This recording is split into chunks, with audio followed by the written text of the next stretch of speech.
হাই friends, intense English revision এনেকুৱা এটা class য'ত দেশৰ সকলো ধৰণৰ কম্পিটিটিভ এক্সামত অহা ইংৰাজী বিষয়টোক বিশেষকৈ প্ৰাধান্য দিছোঁ।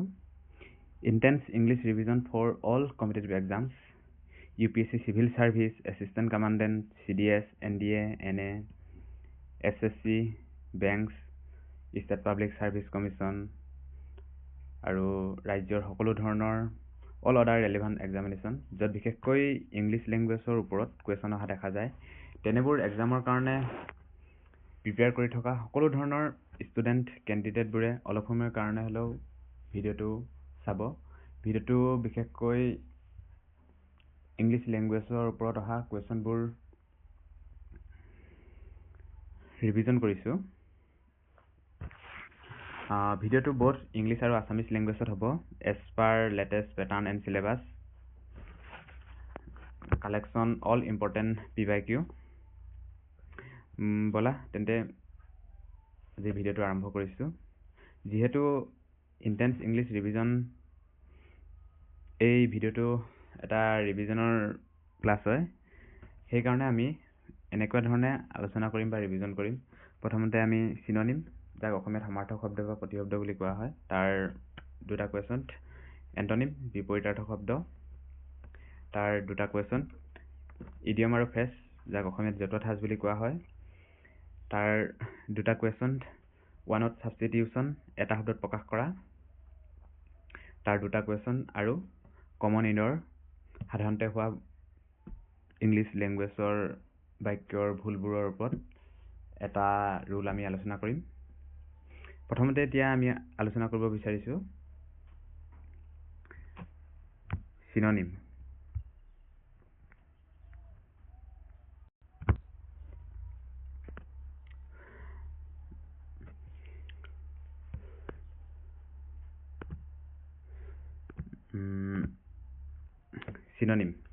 চিননিম, যাক অসমীয়াত সমাৰ্থক শব্দ বা প্ৰতিশব্দ বুলি কোৱা হয়। একে অৰ্থ থকাখিনিকে আমি চিননিম বুলি কওঁ প্ৰথমতে। এতিয়া দুটা বিশেষ গুৰুত্বপূৰ্ণ কুৱেশ্যন আমি আলোচনা কৰিম। কুৱেশ্যন প্ৰথমটো CGL, প্ৰথমটো আৰু দ্বিতীয়টো চিননিম দুটা। CGL combined gradual level SSC 2024ত অহা কুৱেশ্যন, বিশেষকৈ বৰ ভাল কুৱেশ্যন হয় এই দুটা। এইটো চিননিম আহিছিলে ফেটেলৰ মানে চিননিমটো হ'ব ডেডলি। ফেটেলৰ চিননিমটো হ'ব ডেডলি, মানে যাক অসমীয়া অৰ্থটো হৈছে মাৰাত্মক বা প্ৰাণনাশক।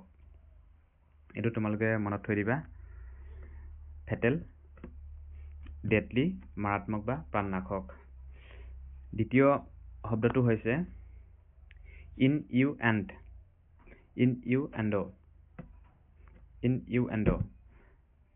যাৰ ইংলিছ চিননিম ৱৰ্ডটো হৈছে ইনচিনিউৱেশ্যন, যাৰ অসমীয়া অৰ্থটো হৈছে কৌশলেৰে দিয়া ইংগিত বা সংকেত, এ চাইড হিণ্ট বা ইনডাইৰেক্ট ৰেফাৰেঞ্চ। এইটো তোমালোকে ডাইৰেক্ট চিননিম মনত থৈ দিবা।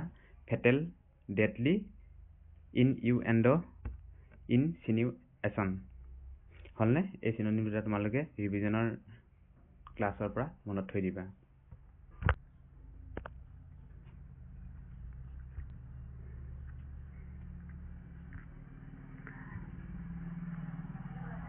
এইবাৰ আহিছোঁ এণ্টনিমছ, বিপৰীতাৰ্থক শব্দ।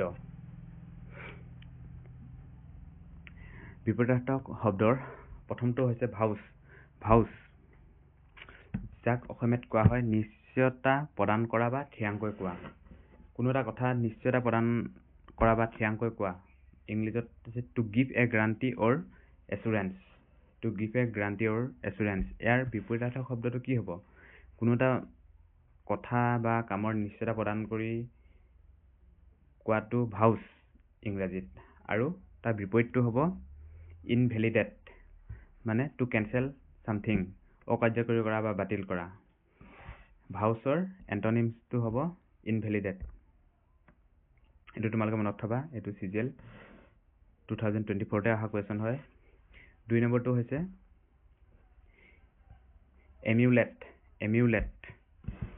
এমিউলেটৰ অসমীয়া অৰ্থটো হৈছে কাৰোবাৰ সমান হ'বলৈ বা আনক চেৰ পেলাবলৈ চেষ্টা কৰা।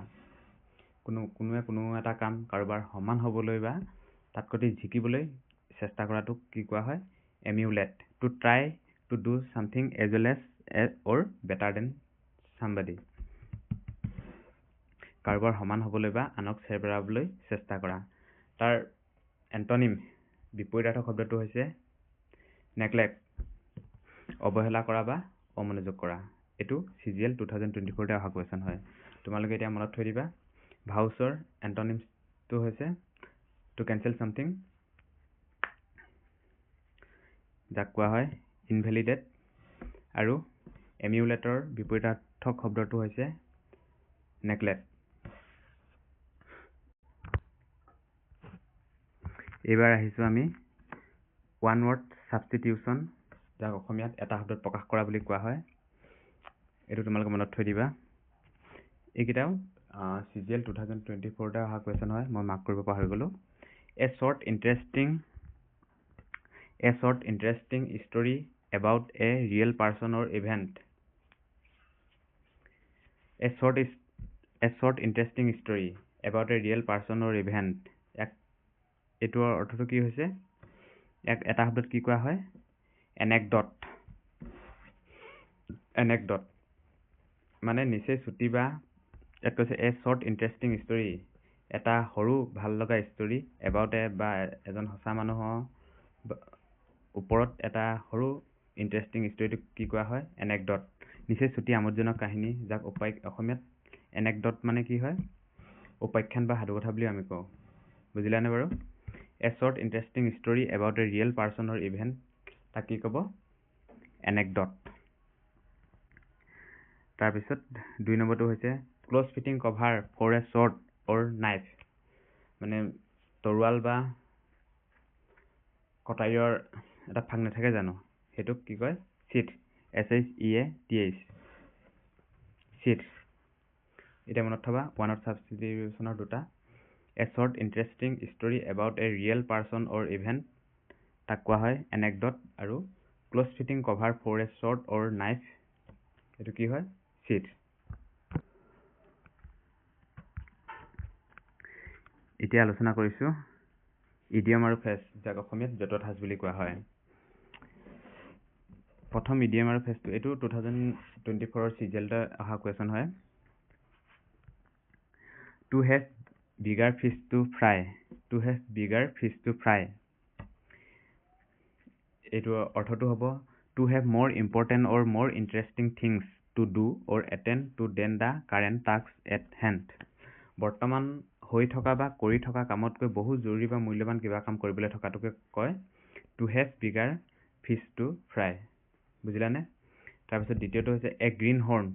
গ্ৰীণ হৰ্ণ মানে অভিজ্ঞতাহীন মানুহ, অপাৰদৰ্শী মানুহ। কোনো এটা কামত যেতিয়া মানুহ এজনৰ কোনো অভিজ্ঞতা নাথাকে, সেইটোক কি কোৱা হয়? A greenhorn. তোমালোকে মনত থৈ দিবা।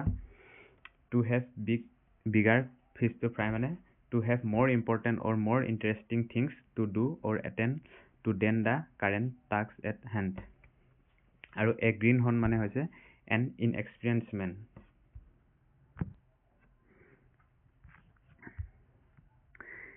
আমি এটা ইংলিছৰ ৰুল এতিয়া আলোচনা কৰিম, কমন ইৰৰ। এইটো 2020 অহা কুৱেশ্যন হয়, CGLত আহিছিলে। I and him are very good friends। ইয়াত প্ৰথমটো দিছে I and him, তাৰপিছত 2 নম্বৰত are, 3টো very good friend, know your। ইয়াত কোনটো ভুল হৈ আছে সেইটো আমি চিলেক্ট কৰিব লাগে। ইয়াত ভুল হৈ থকাটো হৈছে এইটো I and him, এইটো ভুল হৈ আছে। এক্সপ্লেনেশ্যনটো মই এতিয়া দেখাম। তোমালোকে এইখিনি এই ৰুলটো পঢ়াৰ আগতে প্ৰথমতে জানিব লাগিব এইটো ইয়াত কম he will replace him because when the pronoun serve the same function they share the same case form। ইয়াত I and him, এই pronoun নাউনৰ সলনি যিটো বহে সেইটো কি কওঁ আমি? pronoun বুলি কওঁ দেই।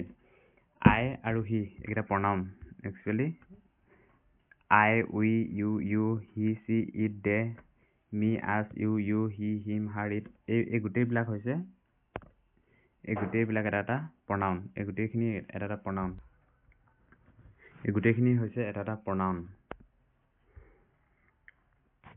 কথা আলোচনা কৰি আছিলো এই বাক্যটো আমি প্ৰথমতে লক্ষ্য কৰিব লাগিব এই বাক্যটো I and him are very good friends. Very good friends. এইটোৱে same function বুজাইছে মই আৰু at he at same function মানে very good friends মানে same function very good friends এই pronoun দুটাই same function বুজাইছে যেতিয়া যিকোনো pronoun এ same function বুজায় তেতিয়া কি হয় nominative যদি nominative case এ nominative case যদি nominative case হ'ব আৰু objective case যদি বহে pronoun এ objective case এ বহিব ইয়াত আমি দেখিলো বাক্যটোত I বহিছে এটা nominative case আৰু ইয়াত এটা বহিছে objective ত এটো him বহিছে কিন্তু যেতিয়া দুটা pronoun বা দুটাতকৈ তাতোধিক pronoun এ same function বুজায় তেতিয়া এই nominative case হলে এই nominative case ৰ ভিতৰতে বহিব হা আৰু objective case যদি বহে objective case তে বহিব কিন্তু তাত কি হৈছে I আৰু him এটা nominative হৈছে এটো him টো এটো objective case হৈছে হে তেনেকে নবহে সেই কাৰণে এটো আমি এই sentence টো এটো আমি ভুল দেখিলো ইয়াত কি হ'ব I and he কিন্তু I and he আমি বহাব নোৱাৰো কাৰণ আকৌ এটা rule আছে সেই ৰুলটো দেখাইছো এইটো rule 2 3 1 rule বুলি কয় the second person should come before the third and the third person before the first মানে এই বস্তুটো যেতিয়া তিনটা singular pronoun same function বুজায় বা একেলগতে বহিবলগীয়া হয় তেতিয়া কি হয় প্ৰথমতে এটো বহে এই second person বহে 2 3 1 কিন্তু এতিয়া সেই বাক্যটো 2 টো বহিছে জানো ইউ টো নাই ব্যৱহাৰ নাই হোৱা তাত কি বহিছে I আৰু এই first person আৰু এই third person টো বহিছে I আৰু he বহিছে হেতু কাৰণে আমি প্ৰথমতে এই ৰুলটো কি আছিলে 2 মানে second person 3 মানে third person আৰু 1 মানে first person হেতু কাৰণে আমি এটা 3 1 বহাব লাগিব 3 1 বহাব লাগিব মানে আমি কি বহাব লাগিব এইটো এটোটো প্ৰথমতে ইয়াত হি কেলে হ'ব ইয়াত হি এটো কাৰণে হ'ব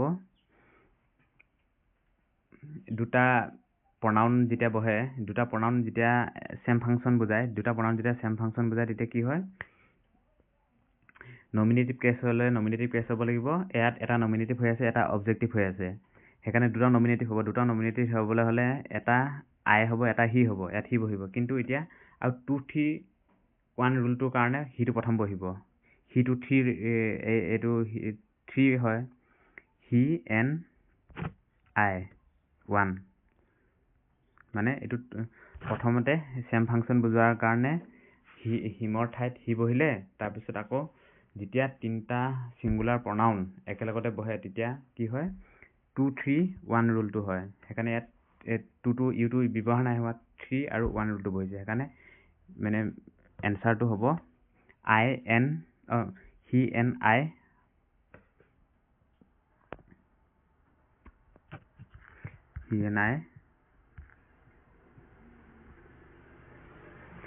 is the right usage okay thank you ভিডিওটো চাই ভাল লাগিলে শ্বেয়াৰ কৰি দিব